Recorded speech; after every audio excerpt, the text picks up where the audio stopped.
Okay, in this lecture we are going to talk about the conditional distributional structure for continuous random vector. So let us think about what we have done in the previous lecture. In the previous lecture, when we talk about the discrete random vector, we try to find out what is the conditional probability of x equals to x given y equals to y for conditional probability mass function, or for the conditional cumulative distribution function, we talk about what is the probability x is less than equals to x given y equals to y. Okay, so we start with the conditional Pdf. Suppose we start with the conditional Pdf. So we basically need to talk about something like probability that x is less than equals to x given y equals to y. Okay. Now, in this case, we have a problem to talk about this probability. The problem is basically nothing but we know that in this case, x and y is continuous random vector. And that implies, this implies that y is continuous random variable, right? This implies that we have seen that if xy is continuous random vector, then y is a continuous random variable. And if y is a continuous random variable, this again implies that probability that y equals to y, this quantity is always 0 for all y belongs to R. So that means that if I try to talk about some probability of this form, I have to write this thing by definition is probability x is less than equals to x, y equals to y, divided by probability that y equals to y. And the problem is now basically this quantity, because this quantity is not greater than 0 for any value of small y when x and y is a discrete random vector. Okay. So the way we defined it for the discrete random variable cannot be directly taken into the continuous random vector. Okay. So we need to do something. But keep in mind that our main aim when I try to find out the conditional cumulative distribution function of x given y, our main aim is basically nothing but if I know some value of y, that if I know that y equals to y has occurred, then what is under this condition, what is the probability that x is less than equals to x?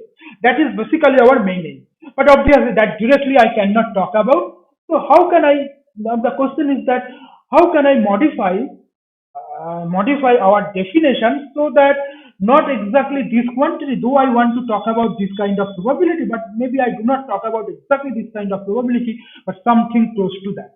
Okay.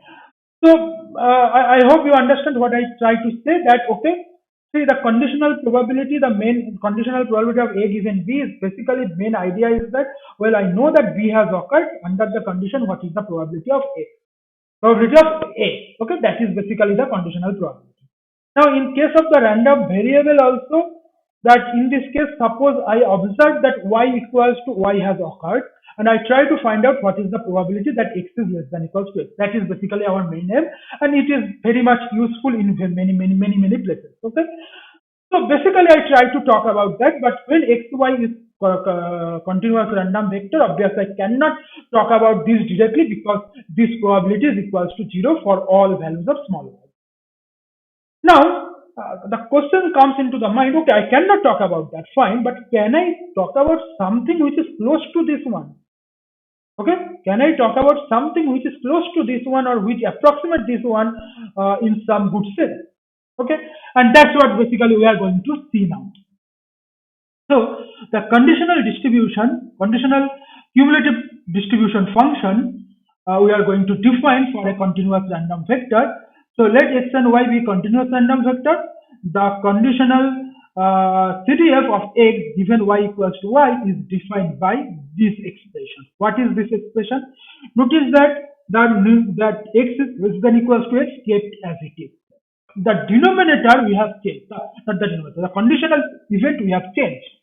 So what we did, see that in this case I cannot compute this one. Obviously that probability y is equals to y, that is 0. That's why basically I cannot compute that. But what I am trying to do is that I am not trying to find out this exactly, but I try to find out what is the probability that x is less than equals to x given y lies between y plus epsilon, y minus epsilon. So y lies between y minus epsilon to y plus epsilon. Okay, so I take a neighborhood around the point y, so that y point is somewhere here. Suppose your y point is somewhere here. I take a neighborhood around the point y, and then what I am trying to do is that if I try to approximate this one y equals to y, then I need to take what is the limit of this probability as epsilon drops to 0. Okay, so I am taking this interval as small as possible but around the point y, and then I try to find out what will happen to this probability in the limiting cell. And this limit, if it exists, is called the conditional distribution of x given y at the point x and y respectively. Okay, clear? So the idea is that, well, I cannot talk about this. Problem is y equals to y. So instead of y equals to y, now let us go to an interval for which the probability is positive, for which I can define this conditional probability, and then I try to see what will happen to this conditional probability if I take limit epsilon goes to 0. And if this limit exists, this limit is called the conditional probability, conditional cumulative distribution function of x given y. Okay, clear?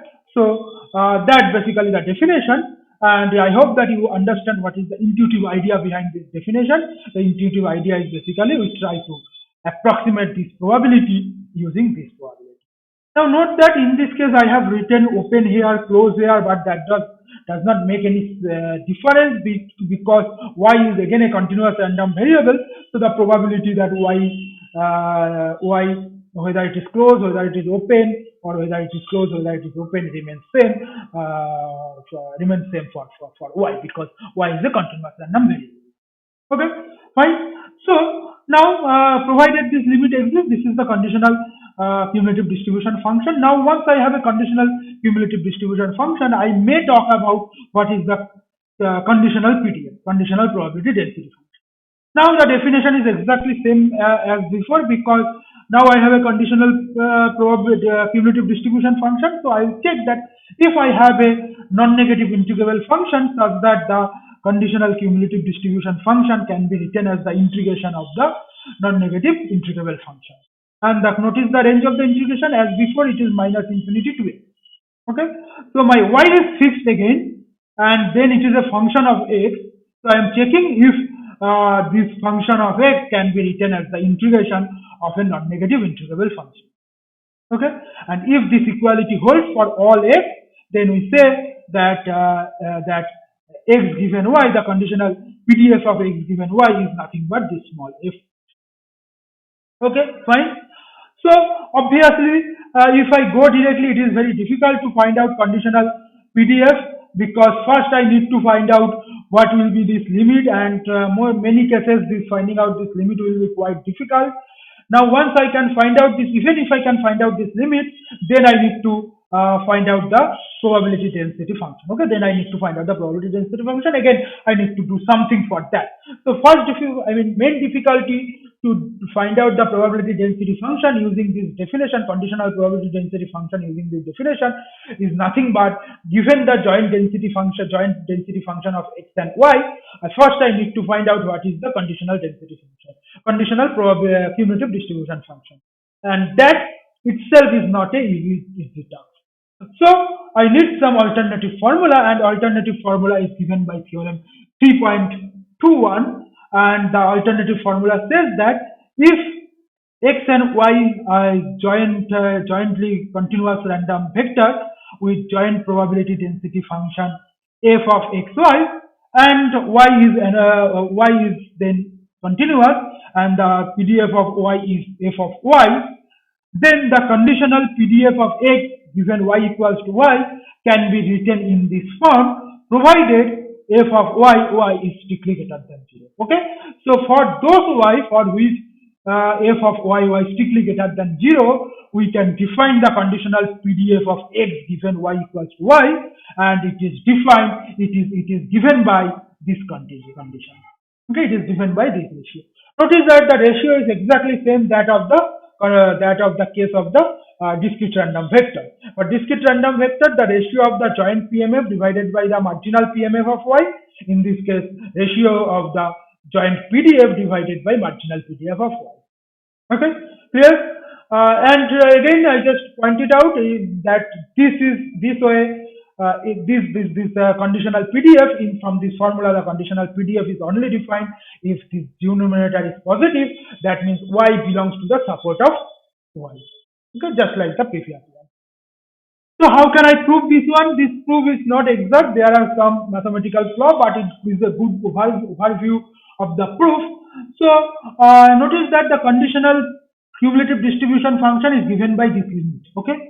So I can tell from the definition, this definition, if I can show that this limit can be written as the integration of this function, then I am done.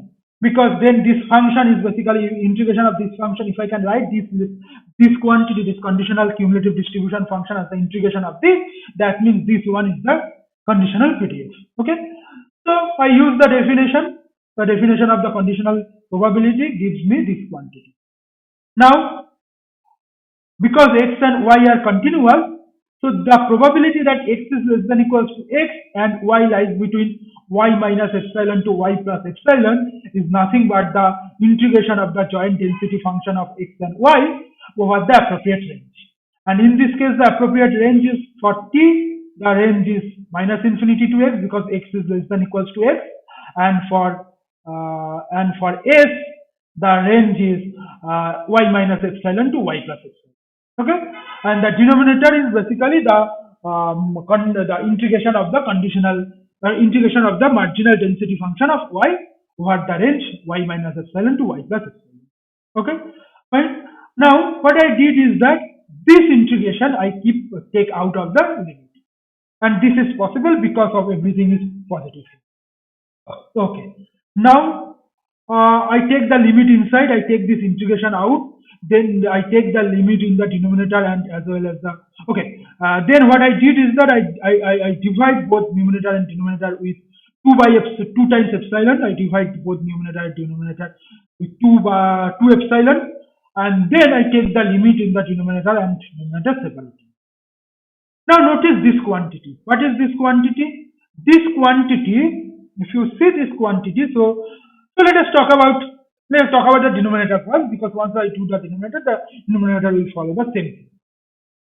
So the denominator is basically, we have that limit epsilon drops to 0, 1 by 2 epsilon integration y minus epsilon to y plus epsilon f of y at the point y dx. Now suppose the indefinite integral of small y is capital Y. So that means I can write this quantity's limit epsilon drops to 0, 1 by 2 epsilon times capital F at the point y plus epsilon minus capital F at the point y minus epsilon. So if y is indefinite integral of small f, capital F is indefinite integral of small f, then I can write in this. Now what is this limit? This limit is nothing but the derivative of the function f at the point small y, right? This limit is nothing but the derivative of the function f at the point small y, and from using the fundamental theorem of calculus, that's why using the fundamental theorem of calculus, this limit is nothing but f of y at the point small y. Yes, so this limit is nothing but f of y at the point small y. So that's what we did. That's why we did, and we write the limit in the denominator as this one. Similarly, the limit in the denominator will be again using the same thing, that this integral, the indefinite integral of capital A, small f with respect to the second component, maybe you call it g, then this integration is g of t y plus epsilon minus g of t y minus epsilon. Then you have this limit basically mean the derivative. When you take the derivative, it turns out to be nothing but f joint density function at the point t and y. Okay, so we have shown that the joint cumulative distribution function can be written as the integration of this function, and now by the definition, the joint density function, the conditional density function is nothing but this ratio. Obviously, this is only defined if y is positive, f of y is positive, and that condition is kept. That condition is kept when we define this one. Is kept here. Okay, so this is the easiest way to do this one. So what I need to do for computation of conditional PDF of x given y equals to y when x and y are conditional, x and y are continuous random vector. Well, I have the joint PDF of x and y. From that, I need to find out the marginal PDF of y. I'll take the ratio of that and keep in mind that the conditional PDF is only defined when y belongs to the support of. Okay, clear? So let us take some examples. Okay, before going into the example, another point I should mention here. Note that this is a conditional PDF. That means this is a PDF. You can easily check this one because this quantity is always greater than equals to 0. And next, for fixed y, if you take the integration of this function over x from minus infinity to plus infinity, that will going to give you 1 because the integration of the joint density function with respect to x from minus infinity to plus infinity is the marginal density function of y. So numerator denominator cancels. So that means this is a PDF for given y, fixed value of y in the support of y. This is a PDF, and if this is a PDF, I can talk about the expectation with respect to this PDF. And that expectation is called the conditional expectation. So the conditional expectation of HS given y equals to y is defined by is defined for all y in the support of y and is given by this integration.